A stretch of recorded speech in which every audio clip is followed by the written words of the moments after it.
या सकल ओबीसी बांधवांच्या पत्रकार परिषदेला अकोले तालुक्यातील आपण सर्वच प्रिंट मीडिया, इलेक्ट्रिक मीडिया, पत्रकार इथे उपस्थित झाला त्याबद्दल मी तालुक्यातील सकल ओबीसी समाजाच्या वतीनं तुमचं स्वागत करतो। पहिल्यांदा इथे माझ्यापूर्वी ओबीसीमधले बरेचसे त्या समाजाचे प्रतिनिधी त्यांनी त्यांची मतं मांडलेली आहेत। आरक्षणाविषयीची ज्येष्ठ मंडळी सुद्धा इथे भरपूर उपस्थित आहेत। नामोल्लेखात वेळ न घालता एकच गोष्ट मी सांगतो की आरक्षणाचा मुद्दा हा काही आज उपस्थित झालेला आहे आणि हा मुद्दा जो आहे हा काही तालुक्यातला विषय, हा मुद्दा संपूर्ण महाराष्ट्र लेवलचा आहे आणि गेली कित्येक वर्षापासून हे आरक्षणाचे प्रश्न अधूनमधून येत असतात। मराठा आरक्षणाचा विषय जेव्हा आला तेव्हा काही मूक मोर्चे निघाले आणि या सगळ्या समाजातील जे गरीब दुर्बल घटक आहेत, जे आर्थिक किंवा खरंच वंचित आहेत, अशांना सुद्धा आरक्षण मिळालं पाहिजे, त्यांच्या मुलाबाळांना शिक्षण मिळालं पाहिजे। कुणबी दाखले देण्याची जी पद्धत सुरू झाली ती वंशावळीची जुळत असेल तर त्या दृष्टीने आपल्या तालुक्यात जवळजवळ 70-75% मराठी बांधवांना कुणबी दाखले मिळाले आणि ते देण्यामध्ये आम्ही कुठे आडकाठी नाही आणि उलट मदतच केली आहे। ही गोरगरिबांची मुलं त्या समाजात सुद्धा अजूनही फार दारिद्र्याच्या ह्याच्यामध्ये असणारी कुटुंब आहेत, परंतु वंशावळ नसताना किंवा कोणतेही पुरावे नसताना केवळ दबावाला बळी पडून किंवा झुंडशाहीच्या पद्धतीने दबाव तंत्राचा वापर करून आंदोलने करून हे दाखले द्यायला लावणं किंवा आरक्षण चुकीच्या पद्धतीने मागणं याला आमचा आक्षेप आहे होता। मराठा आरक्षण मिळालं पाहिजे, कुणबी ज्यांचे आहेत त्यांना मिळालं पाहिजे, ते कमी पडत असेल तर एकूण सध्या जातनी आरक्षण 52% आहे। एसटीचं आरक्षण म्हणजे आदिवासींचं वेगळं आहे, एससीचं मागासवर्गीयांचं वेगळं आहे, नंतर ओबीसींचं 27 आहे तर 27 मध्ये एनटी व कड अशा 4 प्रजाती आहेत। त्याच्यामध्ये या तालुक्यामध्ये ओबीसी समाजाचे जवळजवळ 10-12 वर्ग इथे आहेत। ते कोणते आहेत तुम्हाला सगळ्यांना माहीत आहे आणि एनटी मध्ये सुद्धा हे सगळे वर्ग या तालुक्यात आहेत। आता या 52% किंवा 27% म्हणून आदिवासींमध्ये समाविष्ट कर धनगर समाजाची मागणी किती एनटी मध्ये आहे, एनटी ड मध्ये, परंतु इथल्या आदिवासी समाजाच्या नेत्यांनी आणि आदिवासींनी प्रचंड विरोध त्यांना केला की तुम्ही स्वतंत्र आरक्षण मागा। अजून तरी मागासवर्गीयांमध्ये आम्हाला आरक्षण द्या अशी कोणाची मागणी आलेली नाही। मग मराठा आरक्षणाला किंवा इतर सगळ्या खुल्या प्रवर्गाला 10% ईडब्ल्यूएस म्हणजे आर्थिकदृष्ट्या कमकुवत असं 10% आरक्षण आहे खुल्या प्रवर्गाला, त्यात सगळे येतात म्हणजे 62 झालं। आता जर आणखीन काही बांधवांना ओबीसी मध्ये यायचं असेल तर मग आरक्षणाचा टक्का वाढवा लागेल।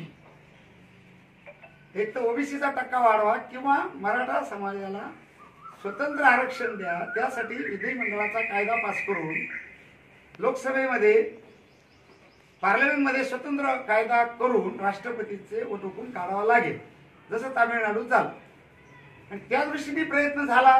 सुप्रीम कोर्टामध्ये याचिका आहे, आता पिटिशन सुद्धा त्याची सुनावणी बाकी आहे, पण मध्येच काही आमच्या बांधवांनी आंदोलन सुरू केले।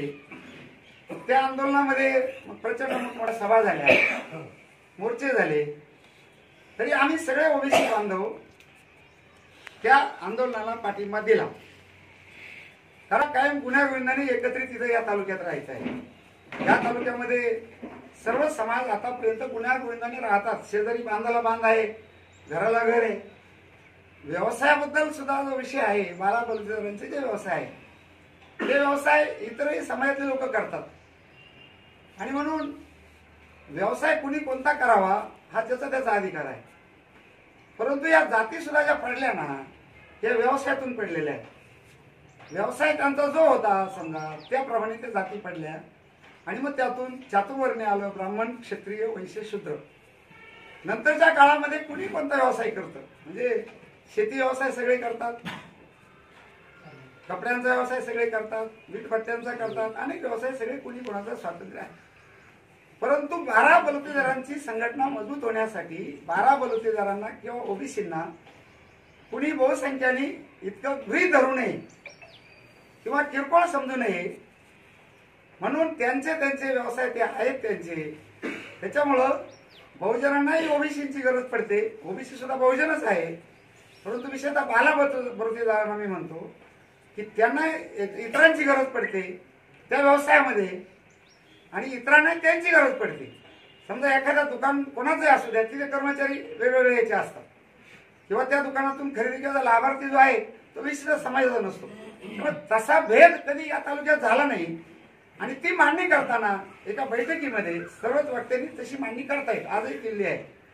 मी काय म्हणालो की असा विशिष्ट व्यवसाय असं छोटे छोटे वर्ग अजूनही करतात. हे मला सांगायचा मुद्दा असा होता की त्यांना शेतीच नाही. उदाहरणार्थ नाभिक समाजाच्या फार लोकांना शेती आहे, कुमार समाजाच्या लोकांना सुद्धा फार, सुतार समाजाच्या लोकांना आहे शेती काही गावांमध्ये, पण थोड्या प्रमाणात आहे. शेती करणारा वर्ग इथे माळी समाज आहे, गृह समाज आहे, मराठा समाज आहे, इतरही समाजातल्या लोकांना आहे.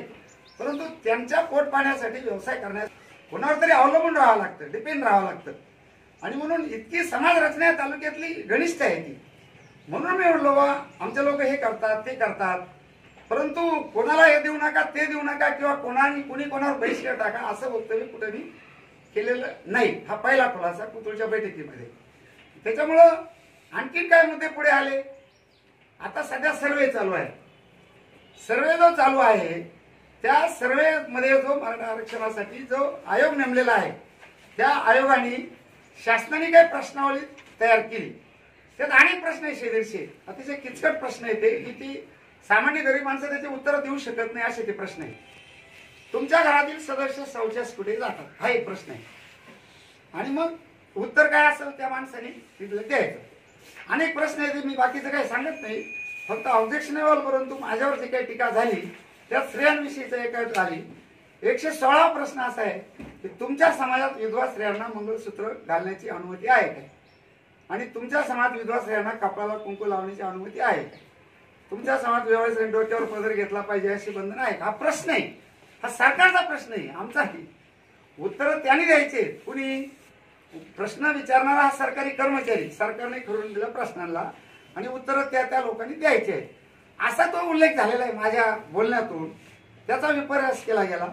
म्हणजे व्यवसायांमध्ये मी जे बोललो त्याचा विपर्यास केला आणि याच्यात जे बोललो त्याचा विपर्यास केला की महिलांविषयी मी अपशब्द वापरले. मी कुठलाही मराठा समाजाविषयी कुठलाही अपशब्द वापरलेला नाही, आजही वापरणार नाही, पुढे वापरणार नाही.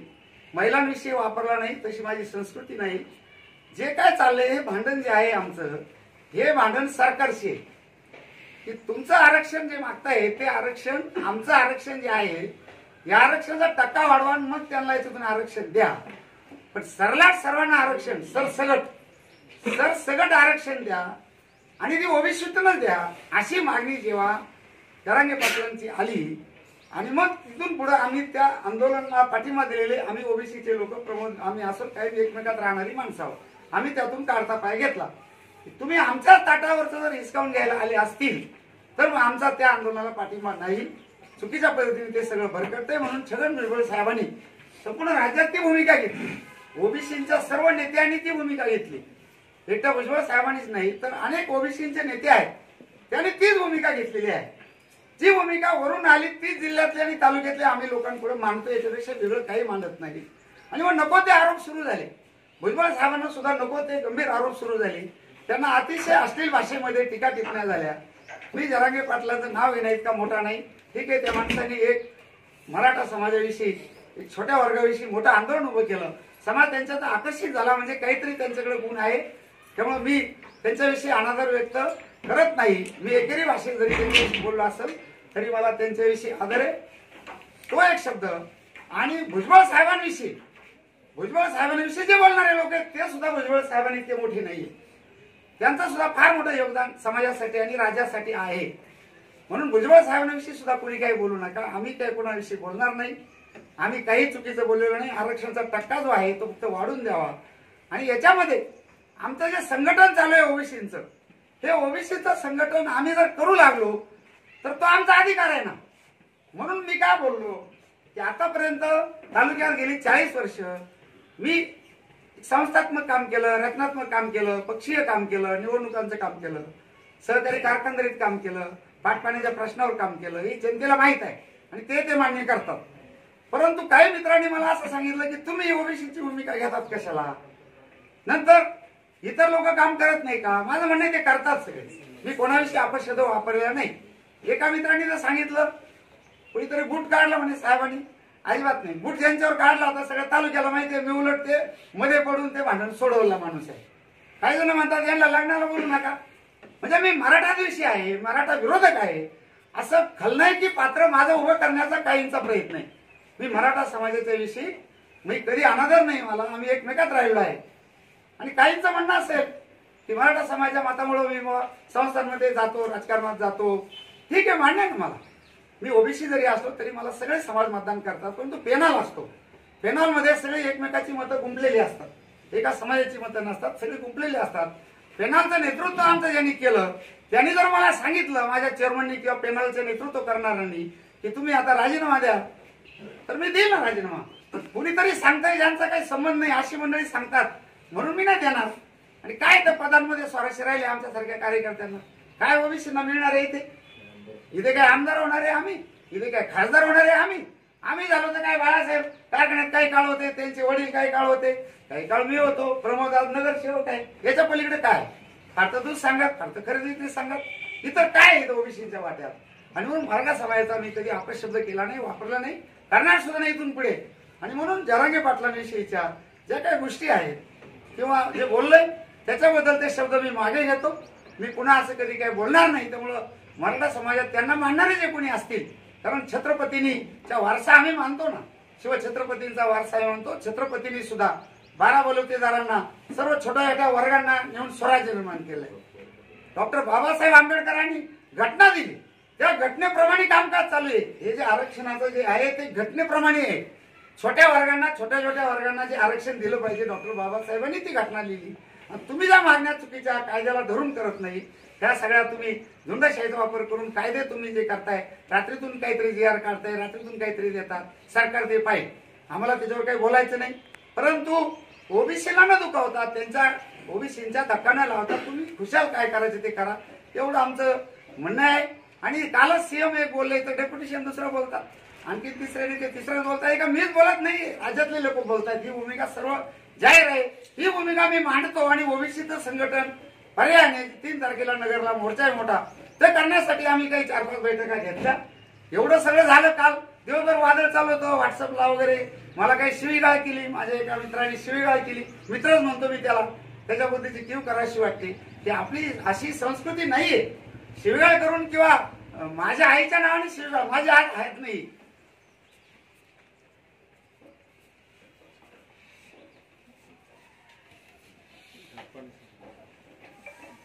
मला काय द्यायच्या शिव्या द्या ना. माझ्या आईला का शिव्या देतो, बापाला का शिव्या देतो? आणि सरकारने काय असेल ती कारवाई करू. मी त्याचा निषेधही करणार नाही आणि मी त्याच्यावर केसही करणार नाही. तुम्हाला सांगतो, शासनाने काय असेल ते बघावं त्याचं. आणि ही मंडळी जी म्हणतायत ना तालुक्यात मी अशांतता माझ होतो, भुजबळ साहेबांना तो आरोप झाला. भुजबळ साहेबांना की तालुक्यात तुम्ही महाराष्ट्रात भांडणं लावून राहिले, दंगली घडून राहिले. भुजबळ साहेब आरोप झाले. भुजबळ साहेबांनी कोणती दंगल घडवली? दंगली तिथे झाल्या, तिथं जाळपोळ झाली, दगडफेक झाल्या, घरं जाळले. भुजबळ साहेबांनी कुठं दंगलीला फूट दिली? कुठं? त्यांच्यावर तो आरोप होता. माझ्याविषयी तेच चालले. हे समाजामध्ये भांडणं लावून राहिले, गावागावात भांडणं लावून राहिले. आम्ही एकत्र राहतो, यांनाच काय वय उठले, मला एकट्याला काय उठले नाही. हे धोरण वरपासून आहे. माझ्या गोरगरीब ओबीसी बांधवांच्या ताटातलं जर कोणी हिसकून घेत असेल तर मग आम्ही कसं काय? आमचा पाठिंबा एक विशिष्ट स्टेपपर्यंत होता ना. आम्ही आजही कोणाला कुणबी दाखले मिळत असतील, पुरावे वंशावळ, तर तुम्ही काढा ना. आमचं काय त्याचा विरोध नाहीये. आमचा विरोध पूर्वी नव्हता ना, आताही नाही. आरक्षणाचा टक्का वाढवा, अजूनही आरक्षण घ्या. परंतु गोरगरीब आदिवासी जे वंचित आहेत, जे कायमच पडद्या मागे राहिले, त्यांना कुठेतरी न्याय द्या आणि त्यांना प्रतिष्ठा द्या. ओबीसी वर्गाला जी प्रतिष्ठा इथे नाहीये, ते डायरेक्ट बोलतो मी नेतृत्वाचं बोलत नाही. पूर्वीचं नेतृत्व कोण, आताचं कोण. परंतु माझ्या ओबीसी बांधवांना जी प्रतिष्ठा पाहिजे ती प्रतिष्ठा पाहिजे. म्हणून ओबीसी संघटित करण्याचं काम आम्ही सगळे करतोय. म्हणून आता आम्ही काही गावांच्या आमच्या मिटिंग झाल्या. आजही मिटिंग आहे, आजही 2 गावची मिटिंग आहे, उद्या 2 गावची मिटिंग आहे, परवा पुन्हा गावामध्ये हे काढू आणि मोठ्या संख्येने नगरला आम्ही जाणार आहोत. इथं फक्त माझी एक विनंती आहे की जसं आम्ही इथे शब्द मागे घेतो, दिलगिरी व्यक्त करतो, मराठा समाजाच्या माझ्या गोरगरीब बांधवांच्या भावना जर दुखावल्या असतील, मला काही फोन आलेत काल आणि आज आले की फक्त ते प्रेसमध्ये बोलले तेवढेच काय ते नाहीये. माझं मांडणारे अजूनही लोक आहेत, ते म्हणतात लग्नाला जाऊन याला बोलू नका. तुम्ही कोण सांगणार? ज्याचं लग्न असेल त्याचा फोन आला निमंत्रण तुम्ही जाणार ना, मला कोण अडवेल? असं नाही या तालुक्यामध्ये. या गावात जाऊ नका त्या गावात येऊन देणार नाही अशी भूमिका आहे इथं. नाही चालणार. इथं तालुक्यातलं वातावरण तुम्ही बिघडून राहिलेत, आम्ही बिघडवत नाही. आम्ही एकमेकांमध्ये मिसळलेले लोक आहोत. आम्ही लग्नाला जाणार, मावती दहाव्याला जाणार, आम्ही कुठल्याही गावात जाणार, तिथला काही प्रश्न असेल एकमेकाचा सुखदुःखात राहणार. नुसत्यात ओबीसींचा नाही, इतरही समाजातलं यापूर्वीची माशी नाहीये. मी काय विशिष्ट जात जमातीत बांधलेला माणूस नाहीये. सगळे बांधव आहे आम्ही सगळे. त्यांचे काय प्रश्न असतील तर आम्ही लगेच धावून जायला तयार आहे. त्यांचे काय असतील तर प्रश्न लगेच काही एखादी घटना घडली. आपल्या अकोले तालुक्याची संस्कृती परंपरा ती नाहीये तसं. म्हणून मी माझ्या गोरगरीब बांधवांच्या विषयी शब्द मागे घेतो, दिलगिरी व्यक्त करतो. परंतु तुम्ही ज्यांनी शिवीगाळ केली, ज्या माणसांनी मला शिवीगाळ केली त्यांचा निषेध करणार आहात की नाही, असा फक्त एवढा माझा सवाल त्या कालच्या प्रेस कॉन्फरन्स मध्ये जे जे माझ्यावर बोलले, माझा निषेध केला. निषेधाने भोकं पडत नाही आणि शिव्याने भोकं पडत नाही. फक्त वाईट एवढंच वाटतं की काय असेल तर समोरासमोर येऊन चर्चा करा. आईबाप माझी हयात नाही त्यांच्यावर तुम्ही टीका करता आई बहिणीच्या नावात, ही संस्कृती आहे का? आणि म्हणून काल एका सुद्धा मी ऐकलं, काहींची भाषणं काहींची नाही ऐकली. मला गर्व नाही कुठल्या गोष्टीचा. मी एक सामान्य माणूस आहे, मी फार मोठा माणूस नाही. आणि म्हणून मी त्यांना हेच सांगतो की जसं तुम्ही माझ्यावर पाट्याच्या पाट्या बोलले, तसं ज्या माणसांनी शिवीगाळ केली ती क्लिप आहे तालुक्यात राज्यात व्हायरल झाली, त्याचं तुम्ही काय करणार हो एवढं सांगा ना तुम्ही. आता माझे पोरं रात्रीपासून मी काल दुपारपासून आवरतोय, तसे व्हॉट्सअप ग्रुप झाले सुरू. हे सगळे पोरं काल दुपारपासून मी शांत केले. दुपारपासून याच्याकडे जाऊ का त्याच्याकडे जाऊ का, याचा फोन द्या त्याचा फोन द्या. माझे पोरं म्हणजे फक्त काय माझे नातेवाईक नाही, सगळे भाजपा लोकदारचे पोरं. आणि मराठा समाजाचे सुद्धा काही फोन आले मला. त्यांच्या समाजातले काही सामान्य लोक जे आहेत त्यांना मी काही असं हिंद समजत नाही. ते त्यांना प्रतिष्ठा आहे, ओबीसीला सुद्धा प्रतिष्ठा आहे, त्यांनाही प्रतिष्ठा आहे. परंतु तालुक्यातल्या मग या लोकांनी किंवा मी काय चुकीचं बोललो, काय चुकीचं मानतो, ओबीसीचं संघटन करतो म्हणजे काय गुन्हा करतो का? उलट दुप्पट वेगाने आम्ही कामाला लागलो. रात्री आमची माळेगाव गुरुवारची बैठक प्रचंड मोठी 300-400 लोकांची जाईल. आज एक कुंभेगड रेवड तांबोळ प्रचंड ती बैठक होणार. आम्ही वाईट बोलणार नाही, कोणावर टीका करणार नाही, टिप्पण्या करणार नाही. आम्ही फक्त 3 तारखेला ओबीसी जास्तीत जास्त संख्येने नगरला न्या. आणि जे काय इथं भुजबळ साहेबांचा विषय आहे त्याला पाठिंबा एवढाच मुद्दा आहे. तालुक्यातलं भांडण नाही, आपसातला हा विषय नाही. त्यामुळे समाजामध्ये कोणी दुही पांगू नका. सगळ्यांना आपला प्रेमाने राहायचंय. व्यवहार सगळे एकत्र करायचे आहे.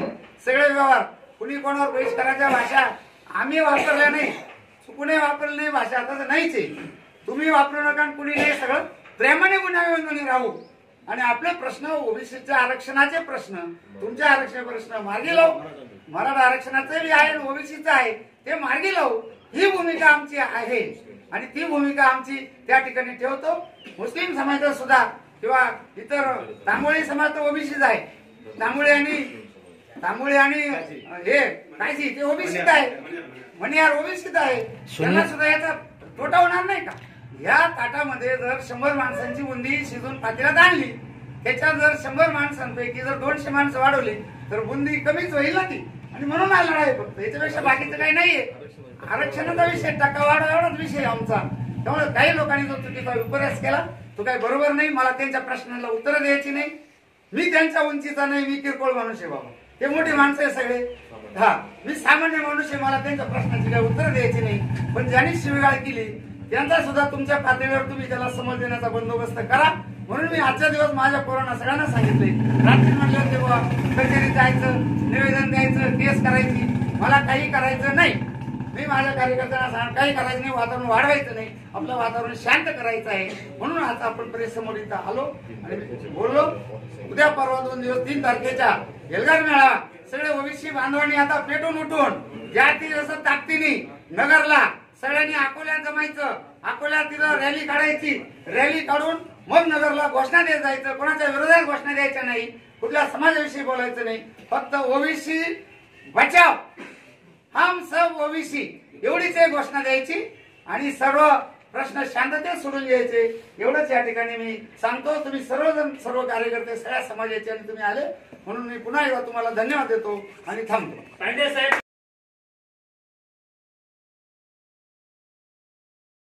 वाचवण्यासाठीचे मोर्चे आंदोलन चालूच राहतील, परंतु आता हा विषय कायदेशीर झालेला आहे।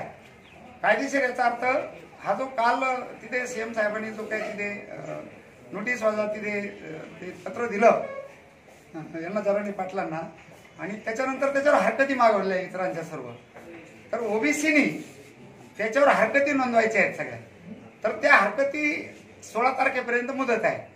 ओबीसी कार्यकर्त्यांना माझी विनंती आहे की आता इतर याच्यावर कॉन्सन्ट्रेशन करू नका, त्या हरकतीचा जो फॉर्मेट आहे तो फॉर्मेट आपल्याकडे आहे, तर त्याचं काम उद्या परवापासून आपण सुरू करू। 3 तारखेचा एल्गार मेळाव्यानंतर 4 तारखेला आपण पुन्हा इथे बसू आणि त्या ऑनलाईन हरकती आहे, परंतु ऑनलाईनचा एक धोका असा आहे की ऑनलाईन मध्ये जॅमिंगचा मोठा एक हे असतं, सर्व्हर डाऊन होतं आणि मग त्याचे अनेक फटके बसतात। तसं होऊ नये म्हणून अगदी डायरेक्ट पेनने लिहून आपण ते सगळे गटेच्या गटे गावगाव पोस्टात टाकून देऊ। एक 5-6 तारखेच्यात हा एक विषय आहे। आणि एकच आता शेवटला खुलासा करतो, माझं वय आता 68 आहे, मला अजूनही कुठलीही सिरियस काही आजार नाहीये, मला काही फार प्रॉब्लेम शारीरिक नाही मानसिकही नाही, त्यामुळे माझं मानसिक संतुलन अजिबात काही बिघडलेलं नाही। मी शारीरिक भक्कम आहे, माझे हातही शाबूत आहेत, माझे पाय शाबूत आहेत आणि डोकंही शाबूत आहे, मला कोणावर टीका करायची नाही, परंतु माझा प्रपंच मला सुखी आहे, मला एक मुलगा आहे एक मुलगी आहे, माझा सुखी संसार आहे, माझा सगळं कुटुंब माझं फार हॅपी आहे, त्यामुळे माझा शारीरिक मला काही प्रॉब्लेम नाही, मानसिकही काही प्रॉब्लेम नाही। समाजासाठी जे करतो काम त्याच्यावर असं इतक्या खालच्या थराला जाऊन कृपया इथून पुढच्या काळात बोलू नये एवढी विनंती।